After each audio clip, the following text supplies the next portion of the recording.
countries and against the others. Would stating Black Lives Matter, for example, as the slogan that everyone is really worried about amongst the many other things we could be protesting in the world, would it be a matter of protest, or does it start leaning into propaganda? So I'll read these comments first and we'll answer the question there, Cal. Sure. Nelly, fan of the show, writes this: don't they have to wear country uniforms while they compete anyways? What would the demonstrations be? Benton Gibbons: I mean, I would really see the big statement being made online and in the media not competing. Kamoy says this: it can get super problematic and complex, even for the country hosting. If you see mass protests, I'm all here for the individual doing what they can on their own. And Zach Baker writes this: shouldn't your podium moment be your time? You want to protest something, win first place, and we'll hear anything you want to say into the mic. Fair point. Then Kamoy says this again: mass protests can quite easily turn into a foreign policy issue, as dramatic as that may sound. A lot to consider. Best to have individuals taking stands on their own, i.e., podiums or socials. And then Nelly writes in just came through. Why train to represent what you don't believe in? Doesn't the win register? Doesn't the win register as a win for the country instead of just the person? She also puts in an emoji and says this: I don't really watch the Olympics, to be honest. Back to you, Cal. All right. So again, gentlemen, you had a couple minutes there to think about the question. Would this be a matter of protest, or would it be propaganda? I think it's a tightrope, depending on which moments, especially like if it's a chanting during an event, um, especially when there's black people in the event. I think it becomes a little bit political, where you're trying to make a broader statement and trying to overthrow, I guess, the broadcast a little bit, or at least take away from it. And I think it does negative things to all parties involved, actually. Whereas for it being like a justice cry, I think if there was, especially in the country of Japan, real big outward racism towards black, and this, I might say an unpopular thing, but I think it's a little bit selfish for Black Lives Matters to be the only chant. I Right. think there are a lot of things going on in the world right now, um, for us to make it solely about black. And I'm not disparaging or discrediting the validity of what's happening, especially in the Western world. But there are a lot of countries that have a lot of racist issues in them and other issues in terms of poverty, and even with people disappearing, and abuse and all these different things. But to accost an international event to make it about um, something that affects, I don't know, a is it a minority population? I think it is. Like it is in terms of how many black people who feel and live in a world where they are oppressed and who are being discriminated against.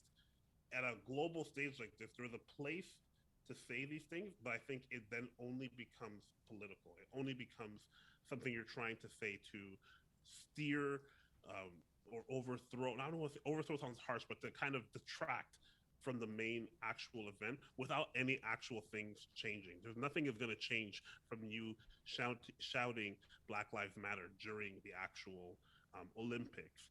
I think Mhm. we could take that same energy and that same issue and protest in front of our city halls and start going to different council meetings and start enacting a different change. I think those are more productive things, where I think that will maybe propagate some of the negative things that have been associated with the movement of Black Lives Matters, where all these guys are just detractors, these guys are just troublemakers, and it doesn't allow us to speak pointedly as to what we actually want to do. I'm gonna veer, even though it is a tight one. I think I'm gonna veer that it becomes more political rather than a justice or a mercy cry. Well, I think I agree with everything Bart said, and I think it switches into propaganda if it's only Black Lives Matter. And I think, and I'm gonna jump into my conspiracy theory bag here for a minute. What the IOC is doing is making it clear this year in this Olympics that we're not going to do this, because as Tim stated earlier, the next Olympics, the Winter Olympics, are in China. And if you've been paying attention to what's been happening in China with the Uyghur Muslims, hope I said that right, with the Uyghur You did. Muslims out there, and a lot of some of the injustices that have been happening to them, they don't want that happening at those Olympics because, as someone said earlier, there's a lot of money involved. And so I would tend to lean to propaganda, because especially like Bart said, if it's just Black Lives Matter, if you're gonna speak up for a bunch of other things, then then I think it's better. But if it's just Black Lives Matter, yeah, I don't think that I don't see that being a really good thing for social justice in general for all peoples. All right, so Kareem, I'm going to throw this to you. What would protesting actually achieve on a world stage? You got a couple guys saying that it won't do much or anything at all. What do you think? So as it relates to something like Black Lives Matter, I don't think it would. I would like to echo kind of what Bart said. I think there's ways that it could be way more effective to be able to address the issue more locally. That's where the thrust needs to be. And I think as on a lot, like if we are speaking to the Black Lives Matter specifically, I think that's where they've missed the mark. Like I think their course of action, their plans of like how they've executed, how they're gonna try to affect change hasn't necessarily been the most effective. They've been screaming from the mountaintops in various different different situations, but I don't know how effective they have been. And I do think that they need to start stepping back and really think of what is going to be the most effective in really affecting change with this particular issue.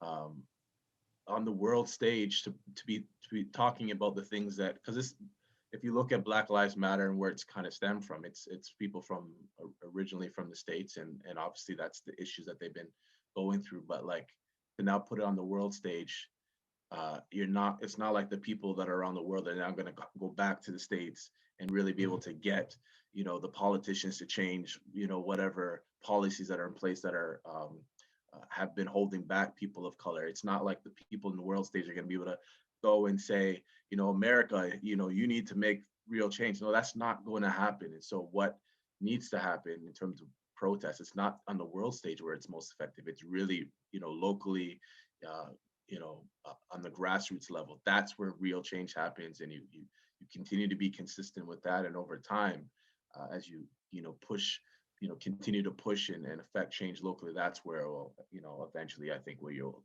start seeing a real change happen. Tim talked a little bit about the history of the Olympics and protests, and it's valuable to remember that there were different moments in history, both in 1980 and 1984, where various countries actually didn't go to the Olympics in protest. So I believe it was 1980, it was the Americans and allies of the Americans who didn't go to the Olympic Games. In 1984, it was those under the Soviet regime and communist regime who didn't go. Kind of in a during the midst of the Cold War, and there have been multiple different protests, seen and unseen, known and unknown, that have taken place not only in the midst of the games but on the podiums. There have been moments where I was just reading here where at a different point an Iranian didn't want to wrestle an Israeli. And their decision was because of what's going on in Israel-Palestine, which kind of mirrors a lot what's going on literally right now as a recording. I'm not going to wrestle in this match. I would rather forfeit. And so on one hand, I do agree. We're talking about Black Lives Matter specifically, but there is no bigger stage. And the thing about protests is if no one ever sees your protest, is it really a protest? If a tree falls in the forest and no one hears it, does the tree really fall, sort of thing? And so it's this kind of this balance, because at certain points, if it's a human rights issue, there have been moments where we have learned about things in history because at a major event like the Olympics or an award show or something like that, somebody said something and it caused somebody to say, "Oh my goodness, I didn't know that was going on in the world." So I agree. I think there's merit in both sides. I'm not saying there's good people on both sides. I'm not saying that, but I think there's merit on both sides. That on one end, yeah, like it's just get your medal and go home. But on the other end, remember John Carlos in the 1960s, who stood up and put a black power fist up, saying to the world that there is injustice happening towards Black people. Remember how there were some countries who weren't going to go to the Olympics because of apartheid in South Africa, and that ultimately over time changed South Africa, as other countries started to say, we're going to pull sponsorships and we're going to pull companies and things like that out of South Africa until their money started going out, and then they said we had to change something. So it all depends on the person and on what it is, I think. That's fair. That's fair. Chris, you want to read out some of the thoughts, the questions from our live, and then we're going to go to let Andrew jump back in before the. Well, I think Reem wants to retort. Hey, thanks for watching one of our House of Common show clips. To get more of this conversation on either YouTube or on podcast, click the link in the description below or at the end of this video. Remember that we are on live on YouTube at 10 o'clock every single Tuesday, and we drop a podcast every single Friday. Make sure to like this video, share it with your friends, and we will see you again with some more clips. This has been the House of Common Show.